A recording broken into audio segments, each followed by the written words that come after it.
नमस्कार. मी भाऊ तोरसेकर. तुम्ही बघत आहात प्रतिपक्ष. मित्रांनो, गेले काही दिवस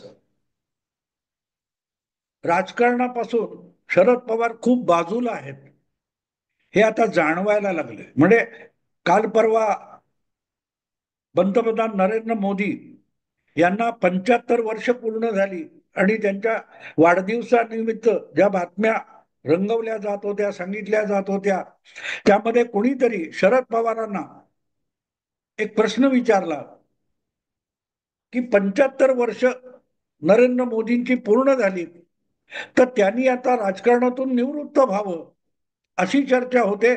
त्याबद्दल तुमचं मत काय आहे?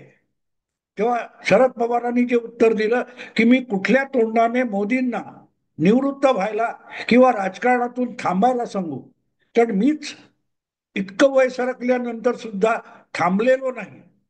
आता हे थांबलेलो नाही यातला एक अर्थ लक्षात घ्या की माझी थांबायची तयारी नाही, असं सुद्धा पवार त्यातून सांगतायत की मी थांबलेलो नाही म्हणजे मी थांबणार नाहीये. आणि ती गोष्ट फार महत्वाची आहे. पण थांबणार नसेल तर करणार काय, हा पण प्रश्न आहे. खरं तर अशा परिस्थितीमध्ये नॉर्मली कुठल्याही संस्थेमध्ये, संघटनेमध्ये पुढल्या पिढीकडे एक एक गोष्टी सोपवल्या जातात. 1997-98 मध्ये स्वतःची हिंडण्या फिरण्याची क्षमता असताना, सभा दणाणत असताना सुद्धा बाळासाहेबांनी हळूहळू आपला वारस पुढे केला होता. उद्धव ठाकरे या आपल्या सुपुत्राला आपल्या नंतरचा 2 नंबरचा नेता किंवा शिवसेनेचा कार्याध्यक्ष म्हणून बाळासाहेबांनी पुढे आणला. अर्थात त्यांनी हे मी आणलेलं नाही, मी पुढे केलेलं नाही, लोकांनी ठरवलं असं म्हणणं सोपं असतं. ते ठीक आहे, ती पद्धत असते. पण बाळासाहेबांची इच्छा नसती तर उद्धव ठाकरे हे तेव्हा कार्याध्यक्ष झाले नसते आणि पुढल्या काळामध्ये बाळासाहेबांच्या निर्वाणानंतर पक्षप्रमुख पण झाले नसते. बाळासाहेबांनी योग्य वेळेला हळूहळू हळू उद्धव ठाकरे यांना संघटनेचे सगळे अधिकार टेकेवर करू दिलं, त्यावर कब्जा करू दिला. आपोआपच जे ज्येष्ठ नेते होते पहिल्यापासून बाळासाहेबांचे आरंभापासूनचे सवंगडी होते, ते पण हळूहळू करत बाजूला होत गेले. नसतील त्यांना उद्धव ठाकरेंनी ठरवून बाजूला केलं. आणि त्यामध्ये आपला सख्खा चुलत भाऊ राज ठाकरेचा पण समावेश आहे. नारायण राणे, अनेक जण आहेत. पण तो या विषयात मला जायचं नाही. पण हळूहळू करत आपल्या पक्षाचा किंवा आपल्या वारशाचा अधिकारी निर्माण केला होता. आणि म्हणूनच भले उद्धव ठाकरे कितपत शिवसेना चालवू शकले वगैरे बाजूला ठेवा, त्यांचे निर्णय बरोबर किती चूक हा विषय बाजूला ठेवा, पण बाळासाहेबांच्या निर्वाणानंतर जवळजवळ 12, 13, 14 वर्ष उद्धव ठाकरे हे शिवसेना चालवू शकले, अगदी मुख्यमंत्री पदापर्यंत जाऊ शकले. पक्षाला बाळासाहेबांपेक्षा अधिक आमदार वगैरे निवडून आणण्यापर्यंत आणि शिवसेनेने स्वबळावर 63 जागा जिंकून आणण्यापर्यंत उद्धव ठाकरे गेले. तर याचं श्रेय जेवढं उद्धव ठाकरेंना द्यायला पाहिजे, तेवढंच योग्य वेळी बाळासाहेबांनी उद्धव ठाकरेंकडे आपला वारसा सोपवला. त्यालाही याचं श्रेय द्यायला लागेल पित्याला, की पित्याने योग्य वेळेला मांड ठोकून पक्षाच्या संघटनेवर स्वार होणं याची संधी उद्धव ठाकरेंना दिली होती. शरद पवार असं म्हणू शकतात का? एक गोष्ट आहे की शरद पवारांनी हळूहळू करत काँग्रेसपासून फारकत घेऊन एक नवा प्रादेशिक पक्ष निर्माण केला. पण तो पक्ष निर्माण केल्यानंतर सुद्धा पक्षाची सगळी सूत्र आणि निर्णायक अधिकार हे पवारांनी कधी आपल्या हातून जाऊ दिले नाही. आरंभी अजितदादा पवार यांना त्यांनी वारस म्हणूनच पुढे आणल्यासारखं होतं. पण मग त्यांची विवाहित कन्या सुप्रिया सुळे यांनाही राजकारणात यावंसं वाटलं. आणि तिथून मग कुटुंबामध्ये पारिवारिक मालकीचाच पक्ष असल्यामुळे जो काय वादविवाद सुरू झाला त्याचा परिपाक आपण बघतोय. पण फक्त चुलत भावंडांमधली स्पर्धा एवढंच राष्ट्रवादी काँग्रेस पक्षाच्या विभागणीला किंवा विभाजनाला किंवा जी काय परिस्थिती आहे त्याला तेवढंच एक कारण आहे असं मला बिलकुल वाटत नाही. योग्य वेळेला आपला कोण तो वारस ठरवून आपल्या हयातीमध्ये आपल्या उत्तम अशा कार्यक्षमतेच्या काळामध्ये त्याच्याकडे आपलं पक्ष हे एक प्रकारे अपत्य होतं ते सोपवणं आवश्यक होतं. आणि मला आठवतं की दोन दोन मे 2 मे असावा, 2 मे 2022 सॉरी 2 मे 2023 जेव्हा पवारांच्या आत्मचरित्राची राजकीय आत्मचरित्राची सुधारित आवृत्ती प्रकाशित होणार होती, अशा वेळेला अचानक त्या प्रकाशन समारंभात भाषणाला उभे राहिलेले शरद पवार यांनी आपल्या निवृत्तीची घोषणा केली आणि सभागृहात हलकल्लोळ माजला यशवंतराव चव्हाण सभागृहामध्ये.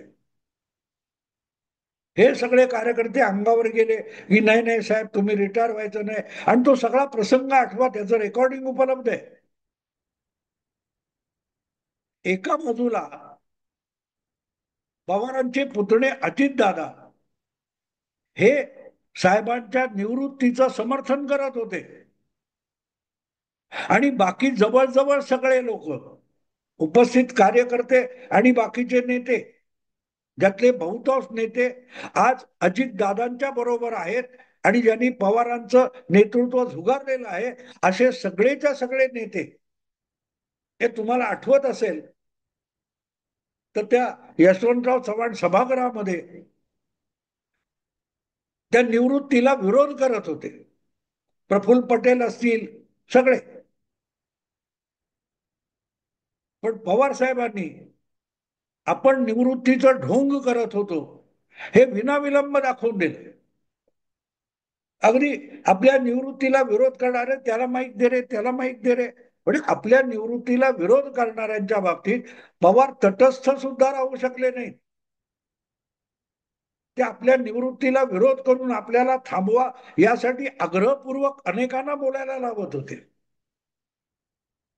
आणि एक प्रकारे त्या सगळ्या कार्यक्रमामध्ये त्यांच्या निवृत्तीचं समर्थन करणारा आणि त्यांचा पहिला इच्छित असलेला वारस अजितदादा पवार यांना समारंभपूर्वक तोंडघशी पाडण्याचा प्रोग्राम त्या प्रकाशन कार्यक्रमामध्ये पवारांनी पार पाडला.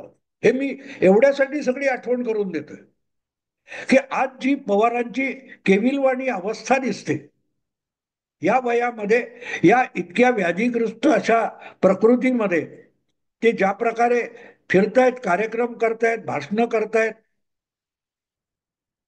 ते प्रभावी नाहीये. आपण अजूनही क्रियाशील आहोत, कृतिशील आहोत किंवा थकलेलो नाही हे दाखवायला ठीक आहे. पण ज्याचा प्रभाव जनमानसावर पडत नसेल, लोकसभेतलं यश मला कोणी दाखवू नये, कारण तो अपघात होता. अपघात होता आणि तो अपघात किंवा ती चूक मतदाराने 4 महिन्यात विधानसभा निवडणुकीत सुधारली. त्यामुळे पवारांचा स्ट्राईक रेट 10 जागा लढवल्या 8 जिंकल्या हे कोणीही सांगू नये. ते पवारांचं यश नव्हतं, ते भाजपचं अपयश होतं. ते महाविकास आघाडीचं यश म्हणून दिसलं, ज्यामध्ये काँग्रेसच्या 13 जागा लोकसभेवर निवडून आल्या महाराष्ट्रात. तेव्हा पवारांच्या 8 जागांचं महात्म्य फार मोठं नाहीये. आणि म्हणूनच विधानसभेमध्ये आयुष्यात कधी नाही इतकी घसरण पवारांची झाली आणि तरीही आपण अजूनही झुंजू शकतो हे दाखवण्याची जी केविलवाणी धडपड पवार साहेब करतात ती बघायला आवडत नाही, आवडत नाही.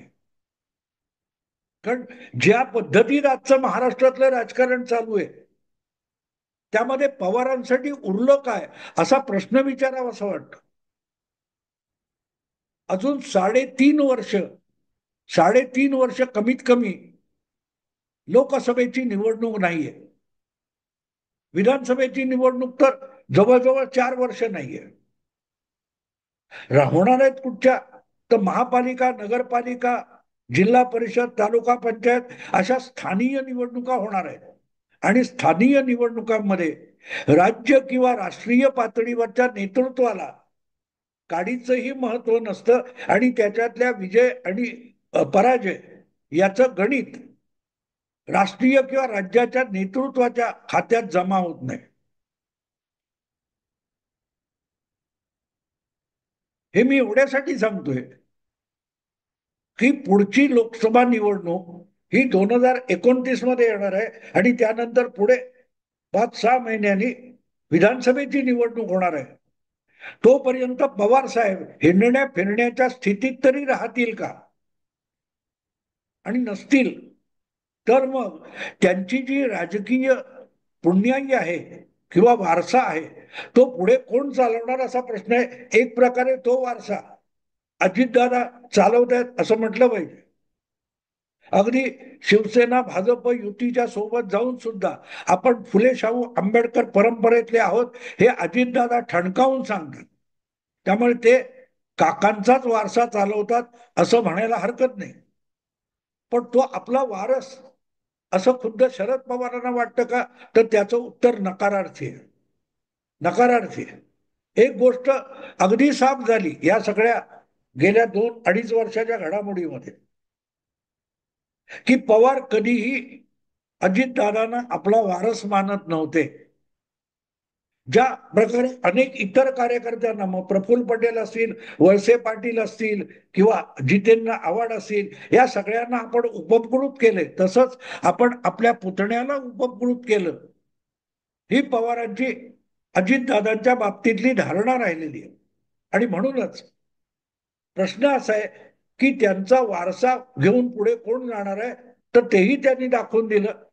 अगदी अलीकडची गोष्ट आहे, ज्या वेळेला मध्ये दोन्ही पवार आणि त्यांचे दोन्ही राष्ट्रवादी पक्ष एकत्र येणार का याच्यावरची जेव्हा चर्चा चालू होती किंवा बोललं जात होतं, बातम्या, प्रतिक्रिया, त्यावेळेला पवारांनी सांगितलं होतं मी आता ह्या प्रक्रियेत राहिलेलो नाही, ते सगळं सुप्रियाने वगैरे निर्णय घ्यायचे. याचा अर्थ सुप्रिया हा माझा वारस आहे, माझ्या वतीने या पुढचे सगळे निर्णय माझी लाडकी एकुलती एक कन्या सुप्रिया सुळे घेतील हे त्यांनी एक प्रकारे सूचित केलं.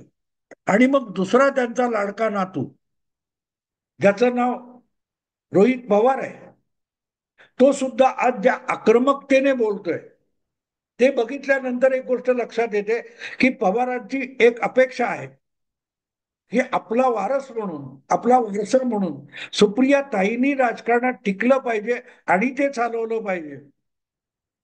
तर ती जबाबदारी अजूनही पवार साहेब सुप्रिया ताईकडे सोपवायला तयार असलेले दिसत नाही. मला असं वाटतं की विधानसभा निवडणुका संपल्यानंतर त्यांनी उघडपणे, राजरोसपणे, जर पार्टीची उपाध्यक्ष त्यांना केलेलंच होतं तर सगळे निर्णय त्यांच्याकडे सोपवायला पाहिजे होते. पण ते केलं नाही त्यांनी. ही पवारांची घोडचूक होती आणि मग त्याचे दुष्परिणाम हे विधानसभा निवडणुकीत दिसले. काय 80 वगैरे जागा लढवून पवारांचे किती 10 आमदार आले. हे लज्जास्पद आहे. तेल लावलेला पहलवान अँड काय ते अँग्री ओल्ड मॅन, ही सगळी वर्णन करणारे, कौतुक करणारे पत्रकारांची फौज आहे पवारांकडे. पण त्या पत्रकारांना सुद्धा आपण वापरलेले शब्द थोबाडीत मारल्यासारखे आपल्याच गालफाडावर परत मारून घ्यावे लागतात. आणि म्हणून मला असं वाटतं की आज जी परिस्थिती आहे, मंडल यात्रा काढणं, आता मराठा आरक्षण आंदोलनाच्या निमित्ताने हळूहळू करत मराठा समाजातून सुद्धा पवारांच्या विरोधात पहिल्यांदा वेगवेगळे आवाज उमटायला लागले. की मराठा आरक्षणाचं खरं नुकसान पवारांनीच केलं. मराठ्यांना आरक्षण देणं शक्य असताना पवारांनी असा खुंट मारून ठेवला, अशी पाचर मारली की मराठ्यांना कधी आरक्षण मिळूच नाही. इथपर्यंत कोणाची बोलायची हिंमत आणि विषाद नव्हती, ती आता झालेली आहे. आणि म्हणून मला असं वाटतं की अधिक अपमानित होऊन, अधिक हास्यास्पद होऊन राजकारणातून अंतर्धान पावण्यापेक्षा पवारांनी राजकारणात राहावं, राजकारण सोडावं असं मी अजिबात म्हणत नाहीये. पण त्यांचा जो शरद पवार गट म्हणून पक्ष आहे, त्याची सगळी निर्णायक अधिकार जे आहेत हे सुप्रियाताईंकडे देऊन टाकावे, किंवा अगदी रोहित पवार आणि सुप्रियाताई या दोघांकडे संयुक्तपणे देऊन टाकावे. नाहीतरी एक प्रकारे आज पवार नसतील तर राष्ट्रवादी काँग्रेस शरद पवार गट म्हणजे कोण, तर सुप्रिया सुळे असंच बोट दाखवलं जातं. कोणीही निलेश लंके किंवा बजरंग सोनावणे किंवा बाळामामा म्हात्रे यांच्याकडे बघत नाहीत, अमोल कोल्हे म्हणूनही बघत नाही. मग अट्टाहासाने आपल्याला शारीरिक कष्ट आणि यातना सहन करत ही सगळी पळापळ पवार साहेबांनी करायची गरज नाही. सांगेन गोष्टी युक्तीच्या चार, ही जी श्रीकृष्णाची भूमिका होती, ती भूमिका शरद पवारांनी स्वीकारावी. कारण आता त्यांनी लढून काही जिंकावं असं काही उरलेलं नाही. आणि त्याचं कारण नजीकच्या 4 वर्षामध्ये कुठल्याही मोठ्या कायदे मंडळाच्या निवडणुका नाही.